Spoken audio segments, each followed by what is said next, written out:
welcome you to this third session here at St. Thomas Episcopal Church on our spring Bible study, which really isn't on a book of the Bible, but is just kind of background to Bible study called How the Bible Came to Be. And this third session is going to deal with, broadly speaking, two topics that you may look at those words and go, what the heck? But Apocrypha and Pseudoepigrapha. Somebody already this morning thought it was Pseudoepigrapha or something or other that we were going to but no, it's Pseudoepigrapha that we'll be looking at this morning. All right, the Lord be with you. And also with you. Let us pray. God, the psalmist of old said that your word is a lamp for our feet and a light on our path. It teaches us how to discern truth, how to make good choices, and how to treat people around us. By directing our footsteps, it teaches us how you would have us live. Because you are good and your word is true and eternal, we are learning to trust you. Thank you for the men and women who faithfully recorded what you said to them so that we might all benefit from your gift. Thank you for giving us hearts in which we can hide your word and minds that can recall your word. And thank you for planting in us the desire to learn and to practice your word and to share it with others. May we honor you by the seriousness with which we respond to you. Amen. All right, so we've spent 2 weeks already on this broad topic of sort of Old Testament and New Testament introductions to it and how it came about. And I've tried to drop a few lines here and there, if you've been to some of them, like there are no Jews in the Old Testament, or like last week, that actually the Christian, not only is the Old Testament older than Tanakh, the Jewish Bible, but also that in fact the Christian church is older than Judaism, to which most of you just kind of went, but at least one of you went, what? And has already buffeted me this morning and saying, I still haven't figured that out and I'm waiting for an answer this morning. Well, you're not going to get it this morning. It's next week you got to come back to really get the answer for that. I may drop another line or two like that to see if you're paying attention this morning.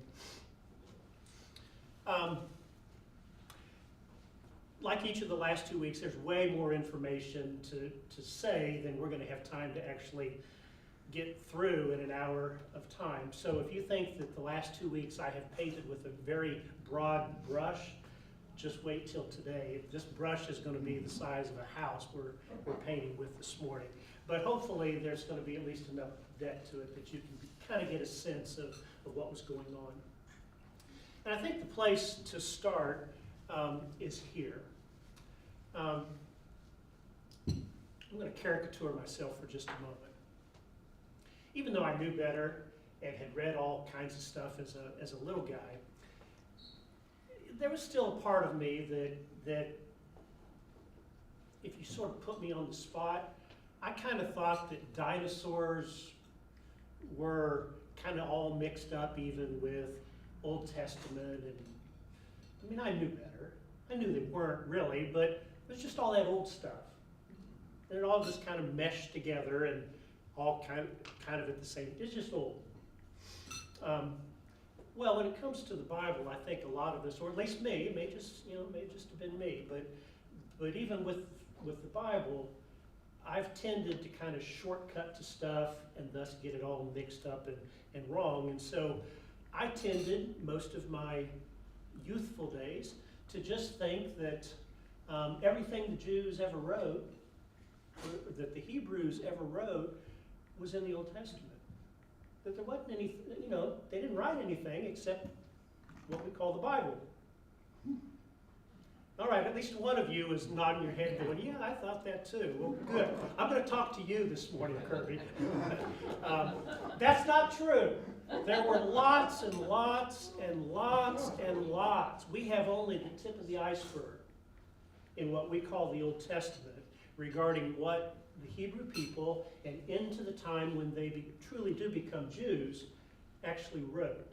And so this lesson this morning is really going beyond the pages of our Old Testament and trying to just kind of give you a small heads up to this huge mountain of literature that is out there, in addition to what we call Old Testament.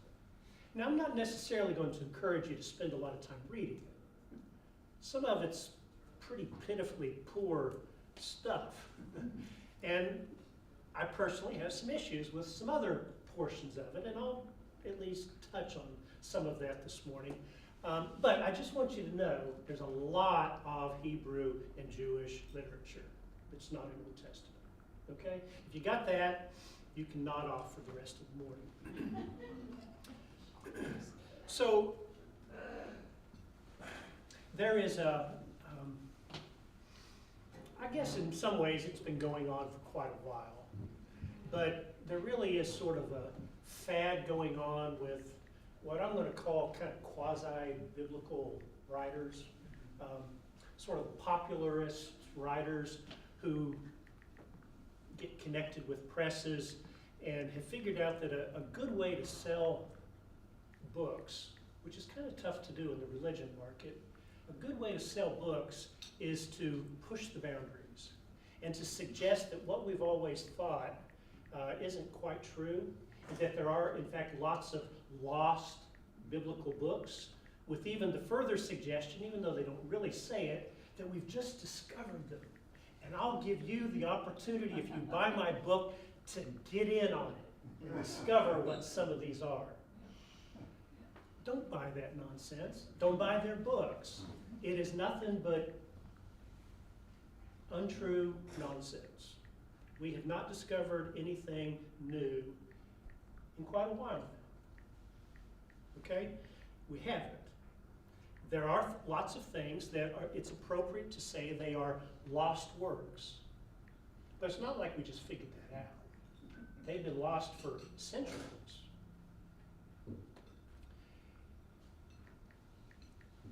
And I guess this is as good of a time as any to say it.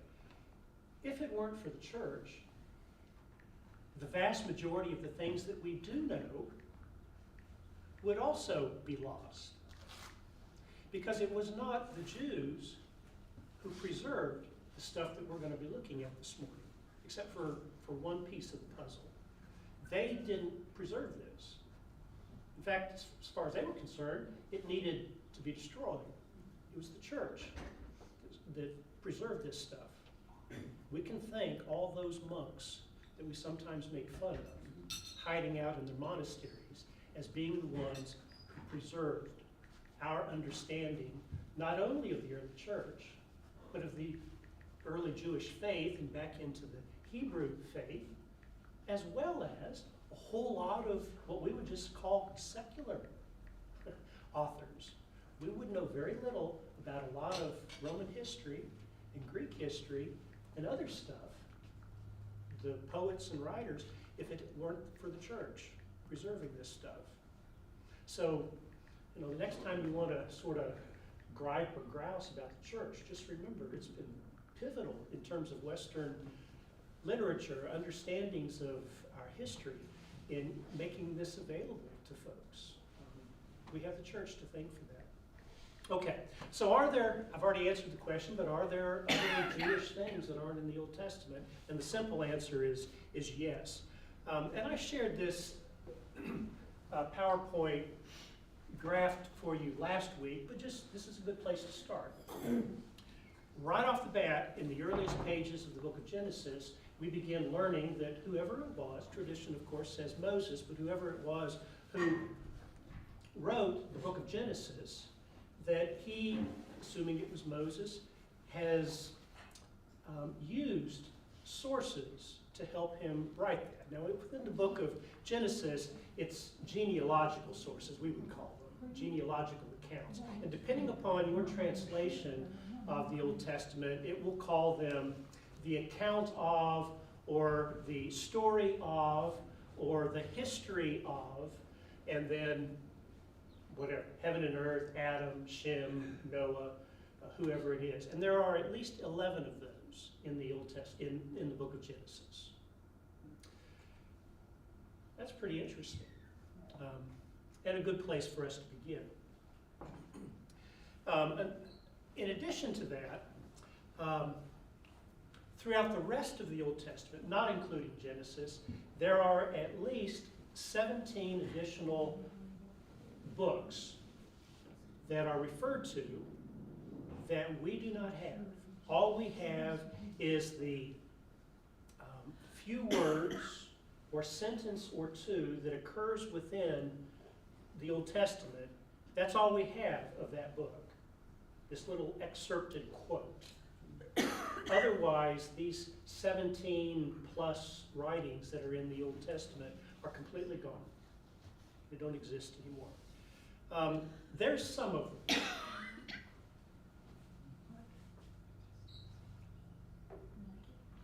In addition to these, as I said, there's just a whole lot more.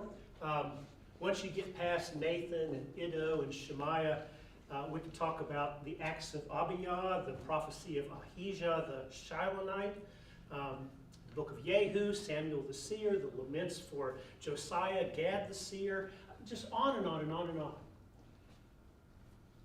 Except for these two,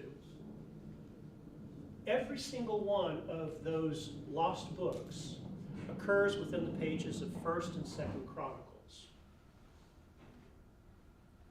which was almost the very last, one of the very last books that was written in the Old Testament, what we call the Old Testament. Those two books were written once they're in exile, and maybe even getting close to the point in time when they're beginning to come back from exile. Somebody who's living in Babylonia is having to use source material to be able to work on their draft of what we know otherwise as the books of 1st and 2nd Samuel and 1st and 2nd Kings. And to help them do that, they're using all of these other sources. And you say, well, gosh, okay, that's kind of interesting, but I don't remember ever seeing any of this in the Bible. Okay, well, now you can't use that line anymore. This is from the book of Numbers that we studied not too long back, about a year and a half or so ago. And there it is in red, whether you saw it when we worked through that study or not. Here then is the quotation.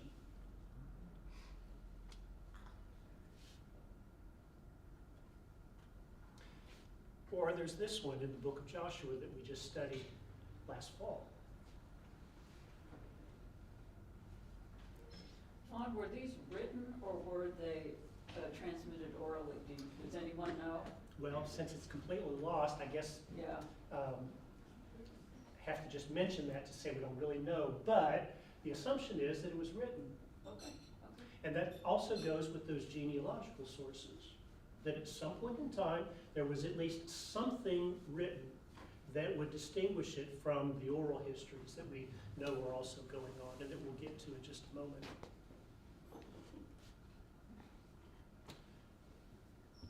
Here's one from 1st Chronicles.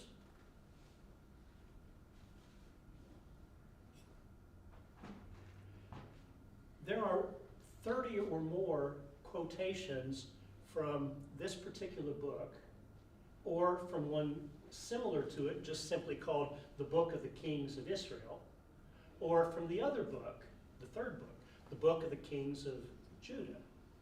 So there were 3 books, the Book of the Kings of Israel, the Book of the Kings of Judah, and the Book of the Kings of Israel and Judah. 30 times these books are quoted from in 1st and 2nd Chronicles. And there's one more that moves beyond that one and picks up a whole bunch of books in one single verse.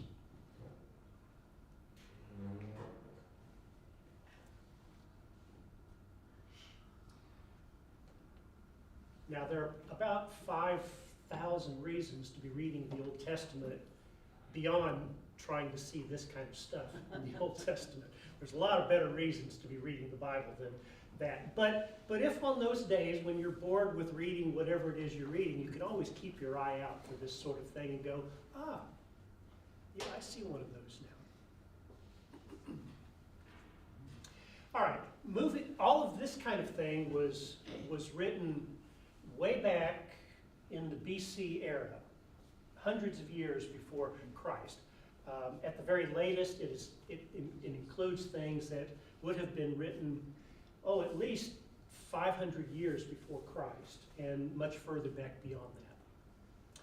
I want to talk now just very briefly about some things that were written toward the end of the Old Testament era, and even into the New Testament era, that begin to show us all of the kinds of things that what becomes the Jewish faith was engaged in writing.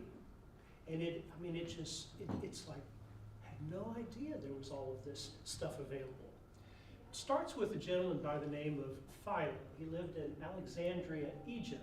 If you have no clue where Alexandria, Egypt is, think about the Nile Delta, where in fact the Hebrews kind of were in the beginning of the book of Exodus, but shift over to the western edge of the Nile Delta, right on the Mediterranean Sea.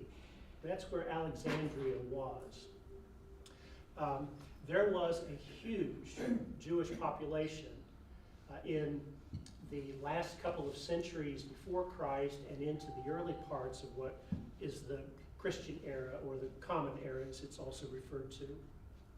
This gentleman lived a fairly long time, about 20 BC to about 50 AD. Those are estimates. Wrote dozens and dozens of books. The two that would kind of be most related to some of the things we'd be talking about, I've put the names of them up here.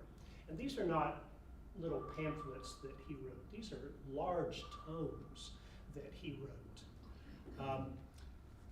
That Jewish population in Alexandria is thought by some to have been as many as 1 million to 1.5 million Jews. Way, way larger than the population of Jews in Palestine, which itself was dwarfed by the number of Jews that never did leave Babylonia.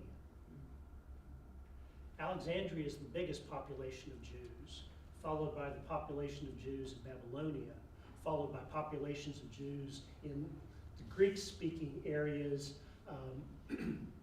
and also even beginning to be over in Rome.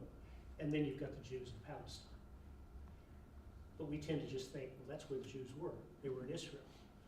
Well, yeah, there were some, but not many compared to how many there were in other places.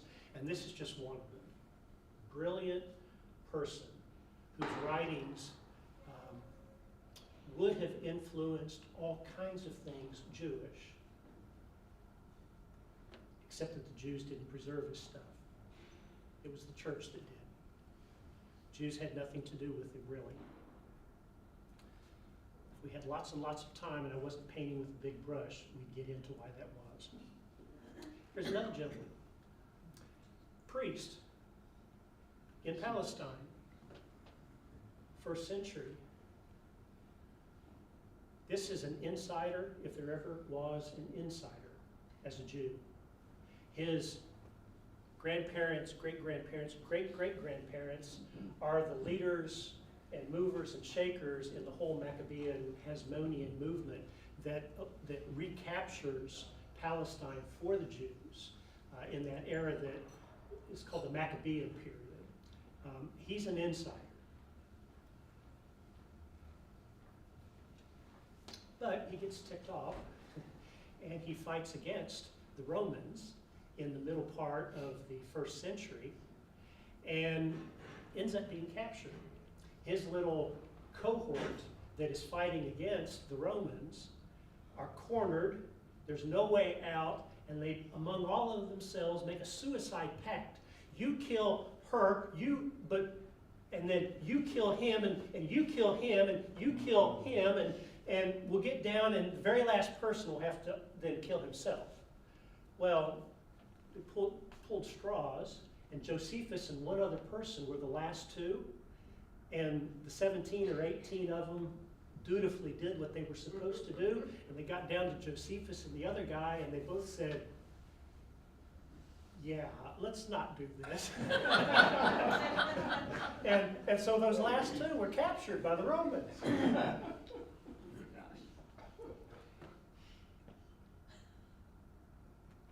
And were tossed into prison. And the other guy, history loses track of him because he was a nobody. But Josephus was an insider among insiders and got into the good graces of the Roman emperor, a gentleman by the name of Nero, and essentially sold his services to Nero as a translator of Jewish literature.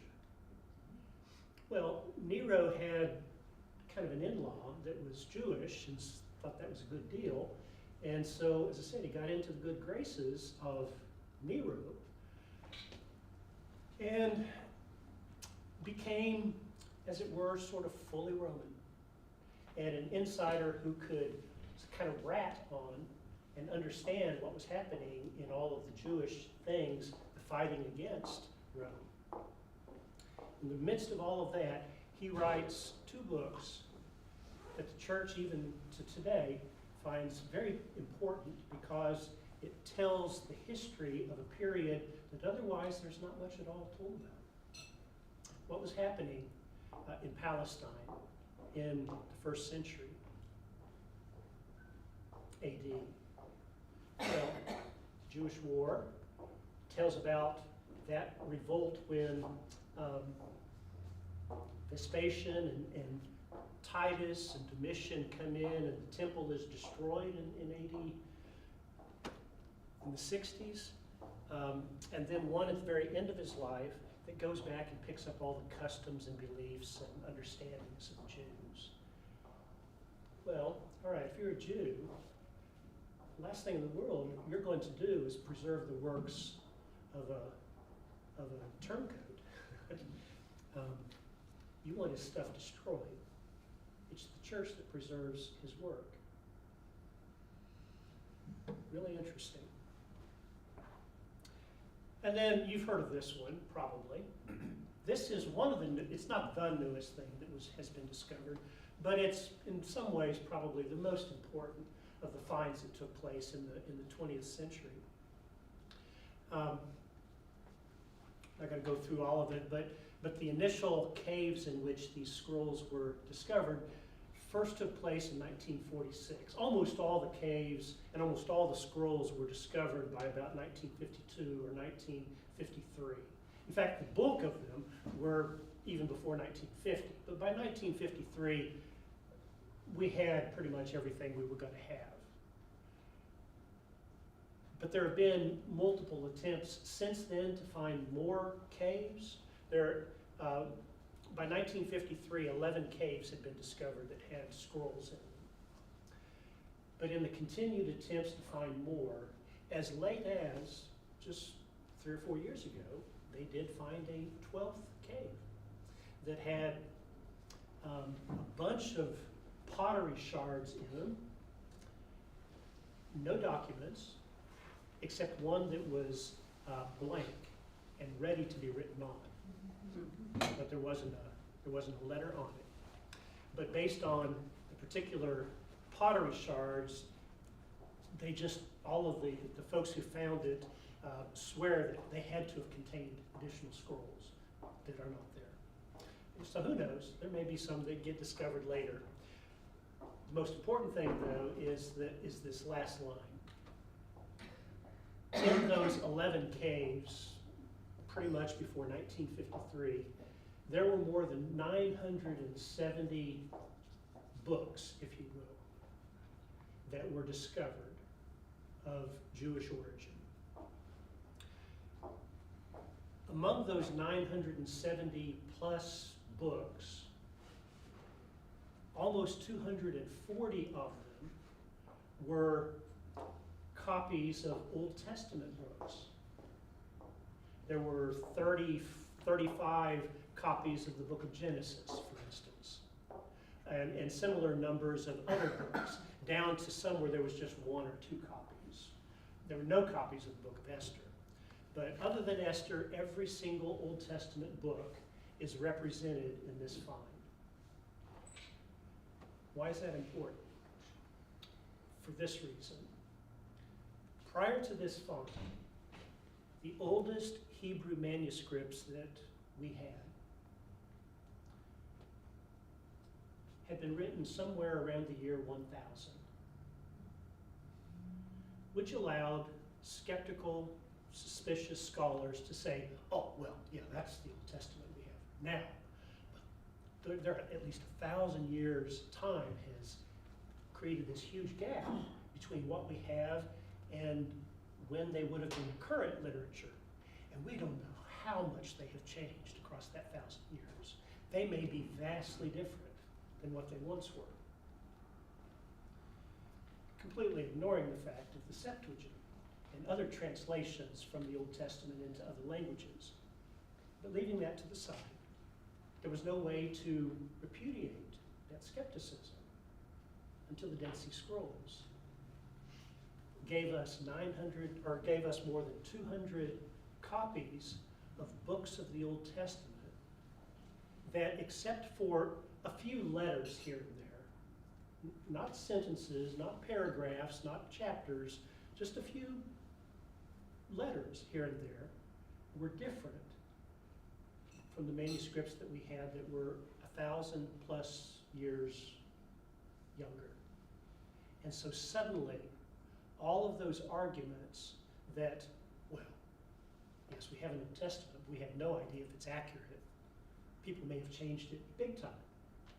Suddenly those arguments were washed away because now 1,000 years had been transmitted. We have been able to jump over them and see that they looked identical at the time of Christ. In fact, prior to the time of Christ, which now has created a situation where we've had to say, you know what? Hebrews did a really good job of accurately continuing to transmit their scripture. They didn't have copy machines, but those guys who copied it were really, really good. And in fact, they were. And this is the proof of it, right here. And this was written in Hebrew, correct? Greek. The 230 Old Testament books, yes. Many of the other documents are not necessarily in Hebrew. They may be in Greek or some other language. Most of them in Greek, some in Hebrew, but the Old Testament books, all in Hebrew, yes. They are direct, simply copies, as opposed to translations. That's one of the caves in the area that is known as Qumran. That's actually two caves. I know you only see one, but if you got back into it, you would be able to see that actually it interlinks with the second one. This is one of the most profound finds in the Dead Sea Scrolls. It's known as the Great Isaiah Scroll. For all intents and purposes, it is the entire book of Isaiah, intact. 1,100 plus years older than any other version of Isaiah we have, and identical to what we have from the 1000 era. What's within the parentheses up there is the tag that lets you know what this one is. The one refers to which cave it was found in. The Q lets you know that it's a Dead Sea Scroll. It refers to Qumran. The next number is which of all of these documents that we have found, which is this one? Well, this was the first. This was the very first document that was worked on among all of those that were found. So first cave, Qumran, the first document from cave 1, and the other things we don't need to get into because there ultimately ended up being 3 of these. This was the best preserved, but there were 3 of them. So there's also SB and SC. That's not important. But when you look at Dead Sea Scroll designations, cave 1, Qumran, which document within the cave? here's what most of the documents look like. They're just pieces. We're talking thousands and thousands and thousands and thousands of these. Not this, these. And in the early days, you have scholars take all these tables, get rid of the round ones, just get all the rectangular ones, and let's put them in a big room where we've got maybe 200 or 300 feet of tables. And they simply laid out all of the little pieces. And these scholars would pick up a piece and try to fit it in with another piece among all these thousands that they found. If you're a puzzle master, you would have loved it. Actually, you would not have loved it. You would have gone berserk doing this. And then they taped them together with Scotch tape. Oh my gosh. Did it turn yellow? That's the least of the issues. Oh my God. The original Scotch You know, tape doesn't This preserve well. stuff, this is not acid-free paper. That's papyrus we're lucky that it survived, and now you put a piece of Scotch tape, which probably lifted off the ink. Anyway, they fitted these things together, and the story is a wonderful one, but the bottom line is, it ends up being about 970 documents that, and go, yeah, we know that this came from the book of Hosea. This came from the book of Exodus. And this is how much of it we have. And at least compared to that same little piece of a book that's in the Old Testament, it was copied perfectly. Yeah, Leon. Where are all these books located now? Well, most of them are in Israel, not all of them. And it's a fascinating way how they were first discovered, then stolen, and then refound, and they end up in collections all over the world. There are some in, I don't even know how many American universities, never mind European universities and Middle Eastern universities. They're everywhere, but the bulk of them are in Israel in one of the museums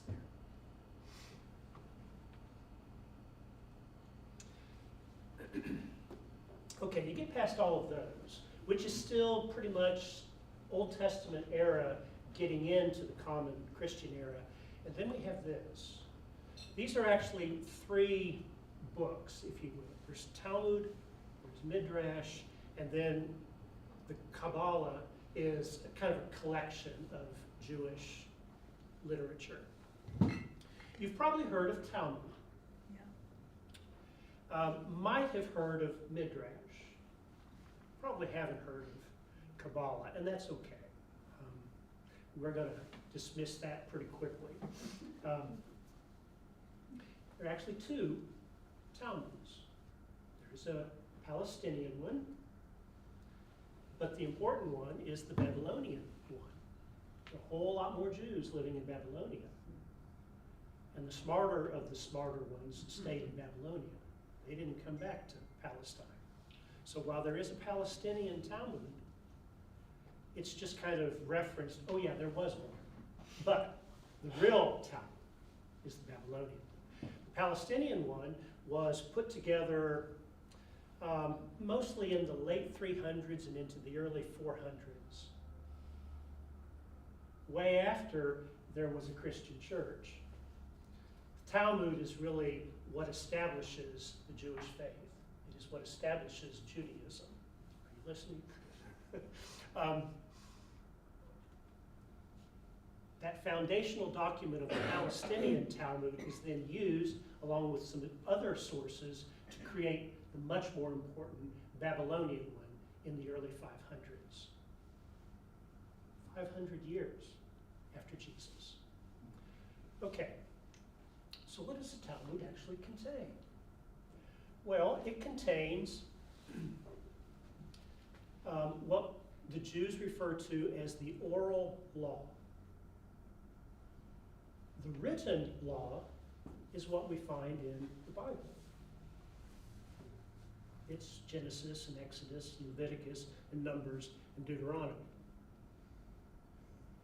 But you don't have to think about any of that very long to realize surely the Hebrews of old said a little bit more than just that. I mean, in the big scheme of things, that's not a whole lot of writing.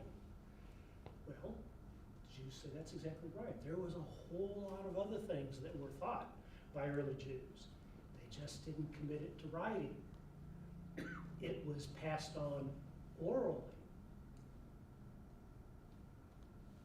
You know, like all those laws that we get enough of really quickly, just in the pages of the Bible,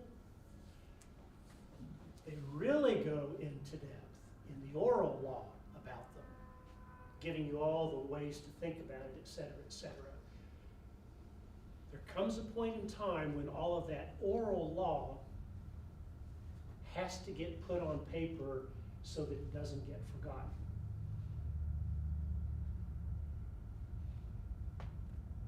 And with that little piece of information, that should be enough to make you go, oh, I bet I know when that was. When the temple is destroyed and so many of the insiders in Jerusalem get killed. A whole lot of those people who knew that stuff, as well as those who could pass it on, are no more. And now we're beginning to be taken away from Jerusalem. Somebody better write this down, or it will be forever forgotten. And so they began writing down the oral law.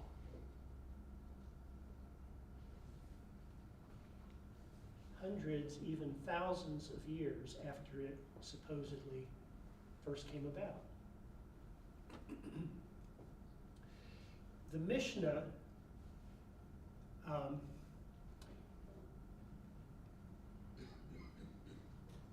this is all purported, okay? It's purported that the rabbinical scholars, the rabbinical teachers who had learned and were the ones who passed on the oral law are the ones who wrote it down. And they did that in the 100s and 200s. So we're talking 100 to almost 200 years after the death of Christ, they're beginning to compile this information. That's what the Mishnah consists of. Within the pages of the Old Testament, there are 613 laws. If you were to take time and write them all down, you would discover there's 613 laws. 248 of them are positive laws. Do this. 365 of them are negative laws. Don't do this. Thou shalt not do this. Curiously, 365 just happens to be about the number of days in a year there are. And 248 just happens to be the number of body parts there are in a human body, according to the Jews. Now, we think there's 207 bones or whatever, but you know, there's more than just bones. So there are 248 body parts in a human body, corresponding to the positive laws. 365 negative laws that correspond to the days. So now you at least know how to remember 613, whether you know what all the laws were or not. They subdivide those 613 laws into various categories. You don't need to know what all those are, but they put them into 6 categories, and those 6 categories then subdivide into 63 categories, and that's enough work for you to stay busy on the rest of your life. And that becomes the foundational document for Judaism. To this day, especially if you are a righteous Jew, that's what you study at synagogue or elsewhere. The Gemara is the commentary on those 613 laws. The Mishnah contains the 613 laws. The Gemara has all of the scholars talking about the 613 laws. If any of you have bought Christian commentaries on the Bible, especially if you buy one that's maybe a little bit more scholarly than others, you probably read a few pages into it and go, what the heck? Why would anybody waste money on this book? All it is a collection of, well, this scholar said that, and that scholar said this, and this other scholar doesn't agree with that because, and you spend all your time arguing among scholars, and somewhere along the line you kind of forget there's a biblical text to kind of look at, to begin thinking about, to understand what it says. The Gemara is the Jewish version of that little phenomenon in the Christian church today, where every scholar is arguing with another scholar as to what it might mean or not mean. And it's only the first 5 books of the Bible. They don't deal with the prophets or the writings. Midrash is the more popular accounts of everything that's in the Talmud. The Halakha is how to apply practically those 613 laws. Last week I mentioned don't eat cheeseburgers and don't eat lasagna. If you want to keep that law about don't eating the kid that is boiled in the milk of its mother, well, it's mixing meat and milk. Can't eat a cheeseburger. Can't eat lasagna. Is the practical way to look at that. The Agadah are the sermons that are written on all of those parts of the first 5 books of the Bible that are not laws. Like, say, for instance, Sarah's age when she dies. You know, preachers will preach on anything. Jewish preachers would preach on anything too. So here are the collection of stories on Sarah's age and what it means. And it's within the pages of the Agadah that you discover, because this is some of it that's there, is that Abraham didn't tell Sarah that he was taking Isaac off to kill him. But at some point in time, she discovered that that's what he was doing while he was gone, and it just about killed her, literally. Well, when they do finally get back, she's a basket case, angry as all get out, and about to die. She at least discovers that somehow or other Abraham didn't follow through and Isaac is alive, but even getting to see him was the final straw, and that's how she died. It's not a very good sermon, but there you go. That's the kind of stuff that you'll find in Agadah. On this very day, 3 years ago, I had the nice job of preaching a sermon on the presentation of Jesus in the temple. And I know that you all remember that sermon. It was an example of Christian Agadah.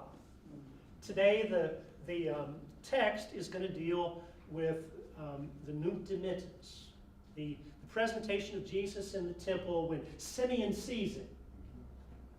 And then when Anna sees Simeon engaged with Jesus. And so that sermon was on Simeon and his arthritic knees, and on and on and on. And the Bible doesn't say any of that. But this preacher said it. That was Agadah. Stories about the stories. Does any of this relate to the various rules and regulations in Jesus' time that the scribes and different leaders were coming up with? When Jesus mentioned, you tithe the mint and you tithe, these herbs, but yet you don't do this. Is any of this related at all? Was there a different thing they were doing that he was angry about? You are right on target, and you can finish the rest of it. No. It's a Yeah, question because exactly. That is exactly.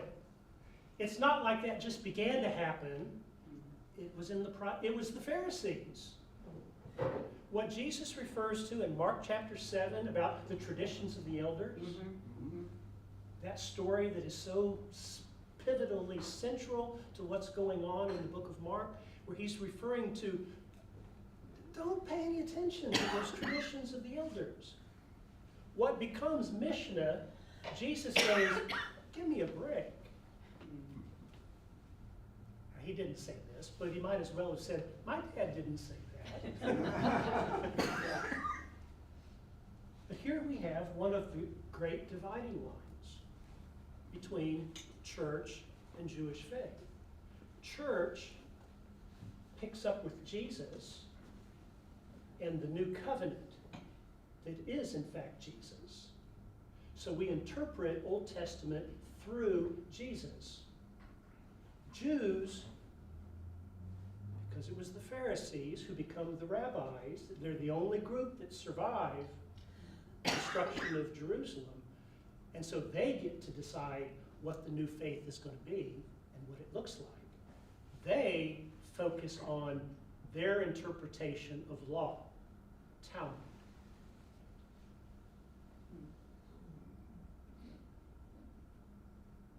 Nothing wrong with focusing on law. A lot of good to focus on law. But the focus really is on the interpretation of laws, none of which really shows up in the Old Testament because it's the oral law. It's the additional stuff, the stuff that only the scholars knew. And now we're deigning to pass it on to you so that you can learn it too. The Kabbalah is about mystical stuff. If you're mystically kind of formed, you might sort of enjoy it. The rest of us, you'll read about 2 or 3 lines and go, really? Yeah, just let it be. The Jews themselves say, yeah, lay off of this until you're at least 40 years old. You're probably not mature enough to deal with this. I think it probably ought to be 60 or 70. But by that point in time, you will have lost interest in. I'm not mystic, so It's dismiss also what I been just said. exploited a lot Yeah, it really by a lot of writers. Jewish Absolutely. mystics will tell you a lot of this is crap. So. Yeah. Don't worry about that. If you want to dip into something, though, some of the other stuff can be kind of interesting, especially the Halakha and the Haggadah. Some of those stories are kind of neat, like that stuff about Sarah. So with 10 minutes left this morning, let's talk about Apocrypha and Pseudoepigrapha. We'll jump back now from Talmud, back into the 200 years just prior to the rise of the Christian era, when the Jews finally regained control of Palestine during the Hasmonean period. They are writing stuff everywhere. But Hebrew has, for the most part, ceased to be a language that they can read or even speak. And now, for the most part, not speaking Hebrew, they're speaking Aramaic, kind of, not English, but Southern English.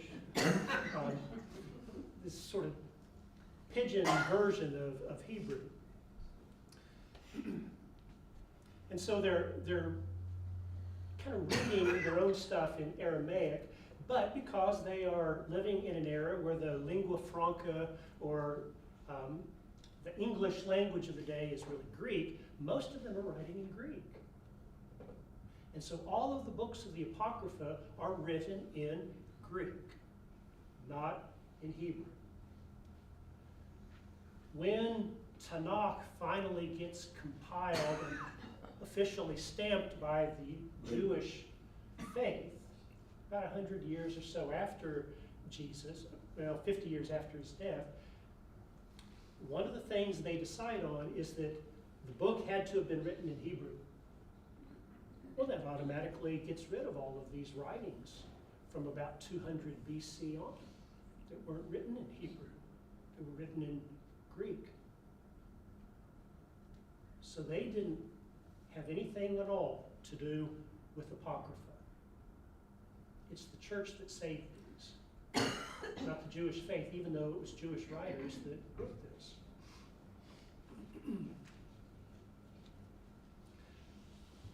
The Jews don't consider it canonical. The church doesn't consider it canonical either, but it considers it edifying, these books. And so the Catholic Church and the Episcopal Church as well will even read from them on a Sunday morning in worship. But it's sort of a second tier. There's scripture and then there's Apocrypha. Many churches that are Protestant in formation really don't have much of anything at all to do with the Apocrypha. That's a fun little thing we could go down a rabbit hole with, but won't today. Here are the 13 books that make up Apocrypha. Tobit and Judith are sort of ethical novels. Tobit is a blind holy man living over in Nineveh. The officials want to kill him. He's able to hide away and not get killed, but he needs money, so he sends his son, Tobias, to go get money from somebody who owes him some money. Okay, we need a love interest. Hold that portion of the story. Along the way, actually the daughter of the guy who owes dad money has a beautiful daughter named Sarah, who unfortunately is a bit of a black widow. She's been married 7 times. None of her husbands lasted into day 2 of the marriage. So one might want to say she's not just a black widow, she's a praying mantis.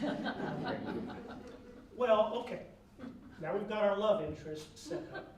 Tobias gets over and sees a guy who owes dad money, sees Sarah, thinks she's really something, falls in love with her. Potential father-in-law says, I would advise against it, son. But he says, oh no, this is great. So they do marry, and somehow or other he survives. He doesn't die. And an angel then helps him and his new bride get the money back to dad, and along the way, provide him with an eye salve that heals blindness so that old Tobit can now see again. And when all of this, get to the end of the story, which is a wonderful story, and Tobit can now see, he hears that Nineveh is going to fall.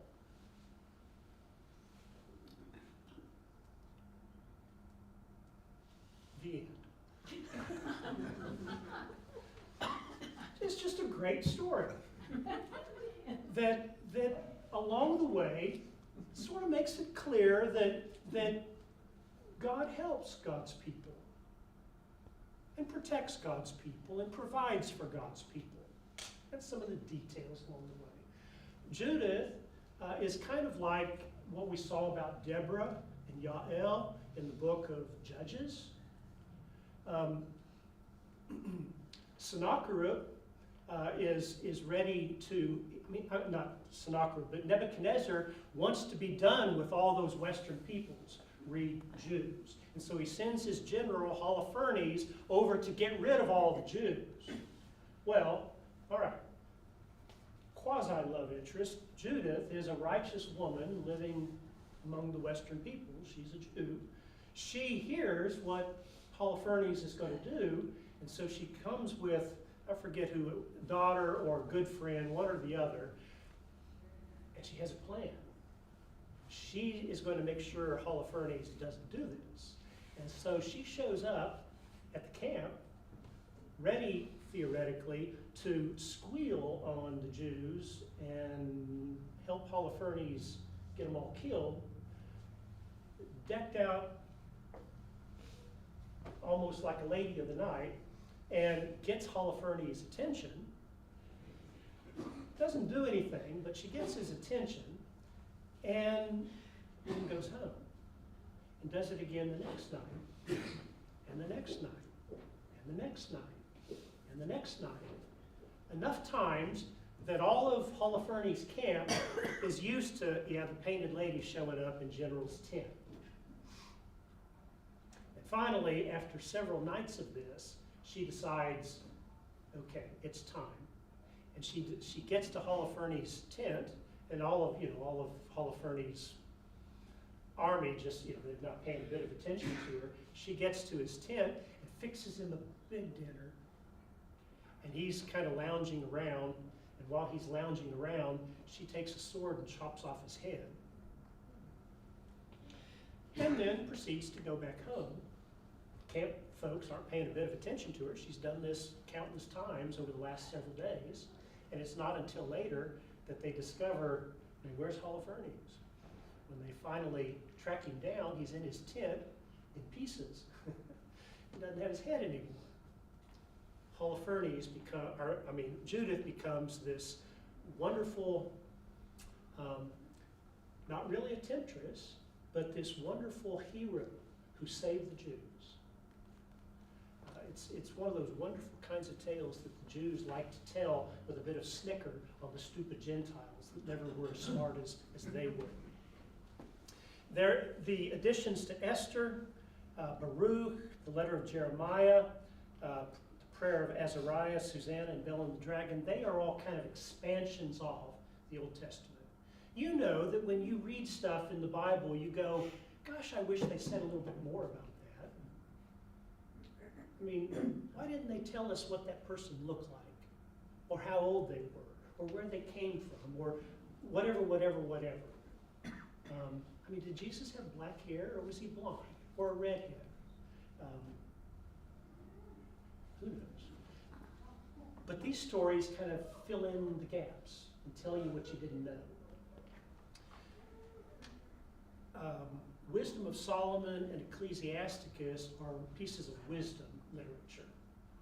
They are like the book of Proverbs or Ecclesiastes. Wonderful little verses that give you insight as to how to live or what is important in life.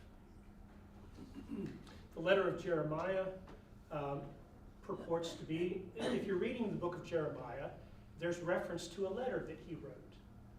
Well, here's the letter.